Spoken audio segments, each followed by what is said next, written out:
কল্পনা করুন এক সকালে আপনি ঘুম থেকে উঠে দেখলেন খবরের শিরোনামে লেখা আমেরিকা দেউলিয়া হয়ে গেছে। টিভি চ্যানেলগুলোতে বিশ্লেষকেরা চিৎকার করে বলছে ডলারের মূল্য তলানিতে, শেয়ার বাজার ধসে পড়েছে, আর বিশ্ব অর্থনীতি যেন একটা ঝড়ের মধ্যে আটকা পড়েছে। এটা কি সম্ভব? আমেরিকার মতো একটি দেশ যার ডলারে চলে বিশ্বের বাণিজ্য, যার অর্থনীতি বিশ্বের সবচেয়ে শক্তিশালী, সে কি সত্যি দেউলিয়া হতে পারে? আর যদি তাই হয় তবে বাংলাদেশের মতো একটি দেশের কি হবে? আমাদের গ্রামের কৃষক, শহরের ব্যবসায়ী, প্রবাসী শ্রমিক, তাদের জীবনে এর প্রভাব কি পড়বে? এই ভিডিওতে আমরা এই প্রশ্নগুলোর উত্তর খুঁজব। আমরা দেখব আমেরিকা দেউলিয়া হওয়ার অর্থ কী, এটি কেন ঘটতে পারে এবং এর ফলে বিশ্ব ও বাংলাদেশের উপর কী প্রভাব পড়তে পারে। বন্ধুরা, জ্ঞানলোকের আরও একটি ভিডিওতে আপনাদের সকলকে স্বাগতম। আপনি যদি জ্ঞানলোকে নতুন হয়ে থাকেন তাহলে আমাদের চ্যানেলটি সাবস্ক্রাইব করতে ভুলবেন না। প্রথমেই বুঝে নেওয়া দরকার একটি দেশের দেউলিয়া হওয়া মানে কি। আমরা যখন একজন ব্যক্তি বা কোম্পানির দেউলিয়া হওয়ার কথা বলি তখন বোঝায় তারা তাদের ঋণ পরিশোধে ব্যর্থ হয়েছে, কিন্তু একটি দেশের ক্ষেত্রে এটি একটু জটিল।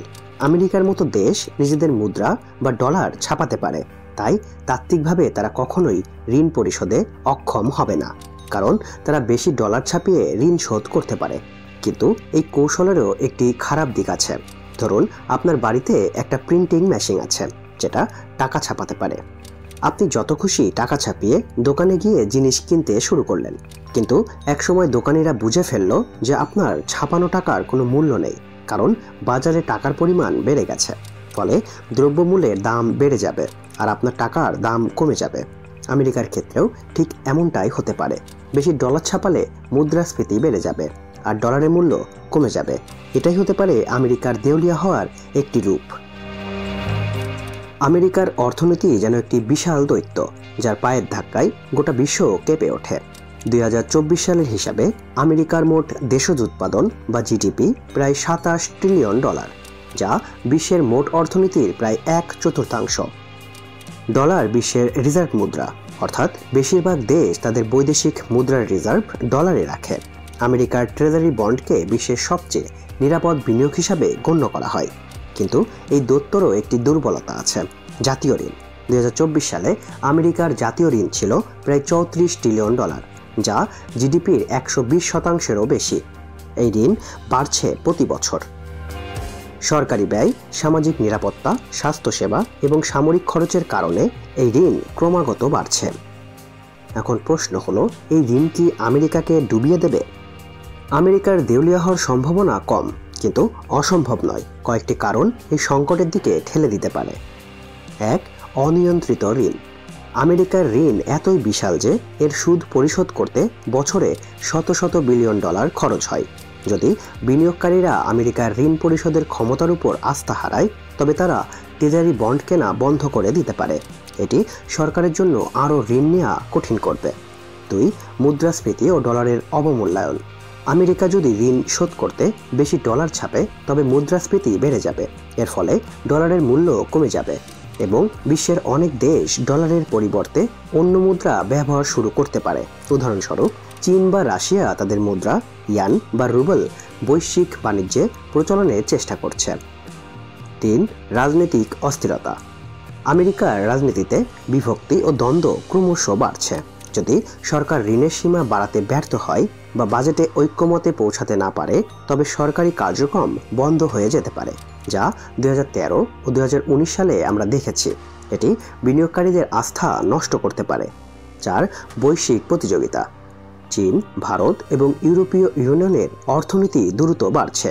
যদি এই দেশগুলো ডলারের উপর নির্ভরতা কমায় তবে আমেরিকার অর্থনৈতিক প্রভাব কমে যেতে পারে। এখন আসুন কল্পনা করি আমেরিকা সত্যিই দেউলিয়া হয়ে গেলে এর প্রভাব কি হবে। এটি যেন একটা ডমিনো খেলা, এক টুকরো পড়লে পুরো সারিটাই ধসে পড়বে। আমেরিকার অর্থনীতি বিশ্বের মেরুদণ্ড।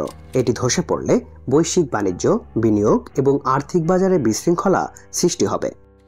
ধরুন আপনি একজন বাংলাদেশি ব্যবসায়ী যিনি আমেরিকায় তৈরি পোশাক রপ্তানি করেন। আমেরিকার অর্থনীতি ধসে পড়লে সেখানকার মানুষের ক্রয় ক্ষমতা কমে যাবে, ফলে তারা আপনার পোশাক কম কিনবে। এটি শুধু আপনার ব্যবসার উপর নয়, গোটা তৈরি পোশাক শিল্পের উপর প্রভাব ফেলবে। এছাড়া ডলারের মূল্য কমে গেলে বিশ্বের অনেক দেশের রিজার্ভ ক্ষতিগ্রস্ত হবে। চীন, জাপান এবং সৌদি আরবের মতো দেশ যারা বিপুল পরিমাণে আমেরিকান ট্রেজারি বন্ড ধরে রেখেছে, তাদের বিনিয়োগের মূল্য কমে যাবে। এটি বৈশ্বিক আর্থিক বাজারে একটি বড় ধাক্কা হবে। আমেরিকা যদি বেশি ডলার ছাপে তবে মুদ্রাস্ফীতি বেড়ে যাবে। আমেরিকায় 1 কাপ কফির দাম যদি $2 থেকে $20 হয়ে যায়, তবে সাধারণ মানুষের জীবন কঠিন হয়ে পড়বে। এই মুদ্রাস্ফীতি শুধু আমেরিকায় সীমাবদ্ধ থাকবে না। বাংলাদেশের মতো দেশ যারা আমেরিকা থেকে তেল, যন্ত্রপাতি বা অন্যান্য পণ্য আমদানি করে, তাদের আমদানি খরচ বেড়ে যাবে। ফলে বাংলাদেশে জ্বালানি তেল, খাদ্য এবং অন্যান্য পণ্যের দাম বেড়ে যেতে পারে। বাংলাদেশের মতো একটি উন্নয়নশীল দেশের জন্য আমেরিকার দেউলিয়া হওয়া একটি দুঃস্বপ্ন হতে পারে। আসুন এটি একটি গল্পের মাধ্যমে বোঝার চেষ্টা করি। ধরুন রহিম মিয়া একজন গার্মেন্টস কারখানার মালিক। তার কারখানায় তৈরি পোশাকের 40% যায় আমেরিকায়। আমেরিকার অর্থনীতি ধসে পড়লে তার অর্ডার কমে যাবে। ফলে তাকে কারখানা শ্রমিকদের ছাঁটাই করতে হবে। এই শ্রমিকরা যারা তাদের পরিবারের একমাত্র উপার্জনকারী, হঠাৎ বেকার হয়ে পড়বে।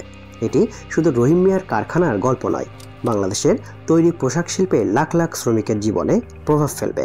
এছাড়া বাংলাদেশের প্রবাসী শ্রমিকরা আমেরিকা থেকে যে রেমিটেন্স পাঠায় তাও কমে যেতে পারে। আমেরিকায় চাকরির বাজার সংকুচিত হবে। প্রবাসী বাংলাদেশিরা হয়তো চাকরি হারাবেন বা কম বেতন পাবেন।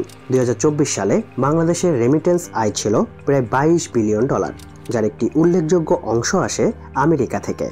এই অর্থ কমে গেলে বাংলাদেশের অর্থনীতি মারাত্মক চাপে পড়বে। আমেরিকা শুধু অর্থনৈতিক পরাশক্তি নয়, একটি ভূরাজনৈতিক পরাশক্তিও। এর অর্থনৈতিক পতন বিশ্বের ক্ষমতার ভারসাম্য বদলে দিতে পারে। চীন বা রাশিয়া এই সুযোগে তাদের প্রভাব বাড়ানোর চেষ্টা করতে পারে। বাংলাদেশের মতো দেশ যারা আমেরিকার উন্নয়ন সহায়তা বা সামরিক সহযোগিতার উপর নির্ভর করে, তাদের নতুন মিত্র খুঁজতে হতে পারে। এটি আমাদের বিদেশ নীতির জন্য নতুন চ্যালেঞ্জ তৈরি করবে। এখন প্রশ্ন হলো, আমেরিকা কি সত্যিই এই পরিস্থিতিতে পড়বে? বাস্তবতা হলো আমেরিকার দেউলিয়া হওয়ার সম্ভাবনা খুবই কম, কারণ আমেরিকা এখনও উদ্ভাবন ও প্রযুক্তির কেন্দ্র। গুগল, অ্যাপল, মাইক্রোসফটের মতো কোম্পানি বিশ্বের অর্থনীতিতে বড় ভূমিকা রাখে। ডলারের উপর বৈশ্বিক আস্থা এখনও অটুট। বিশ্বের বেশিরভাগ বাণিজ্য ডলারে হয়।